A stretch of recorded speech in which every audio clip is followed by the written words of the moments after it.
High, আজ হচ্ছে রথ আর সবাইকে জানাই শুভ রথযাত্রা। আমার ভ্লগটা আপলোড করতে একটু দেরি হয়ে গেল, তো কোনো ব্যাপার না। তোমরা কিন্তু ভ্লগটা প্রথম থেকে শেষ অবধি দেখতে থাকো। তো আমি ঝটপট করে রেডি হয়ে গেছি। আমরা 4জন মিলেই এখন চলে যাচ্ছি রথ টানা দেখতে। তো যাওয়ার পথে দেখতে পেয়ে গেলাম একটা রথ, আর জগন্নাথ দেবের কৃপায় কিন্তু আমরা সেই রথের দড়িটাতে হাত দিতে পেরেছি এবং খুব সুন্দরভাবে অনেকটাই টানতে পেরেছি। মনটা তো পুরো হালকা এবং শান্তি হয়ে গেল দেখে।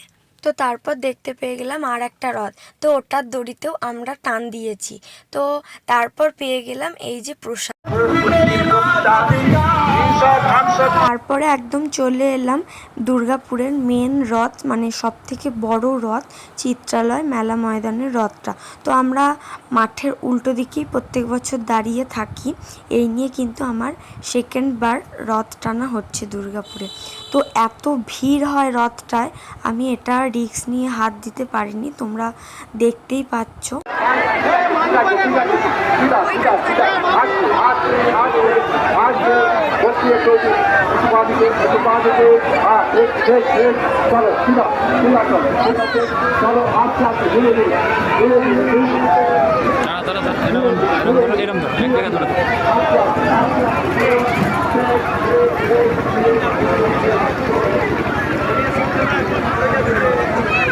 তারপর চলে এলাম মেলায় জিলাপি নিতে, যেটা ছাড়া রথ কিন্তু একদম অসম্পূর্ণ।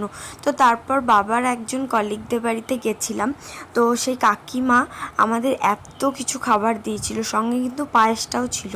তো তারপর আমরা 3জন মিলে অনেকক্ষণ গল্প করলাম। তো তারপর মেলাটা একবার পাক মেরে চলে এলাম। তো আজকের ব্লগটা এতটুকুই, দেখা হচ্ছে নেক্সট একটা ব্লগে। বাই।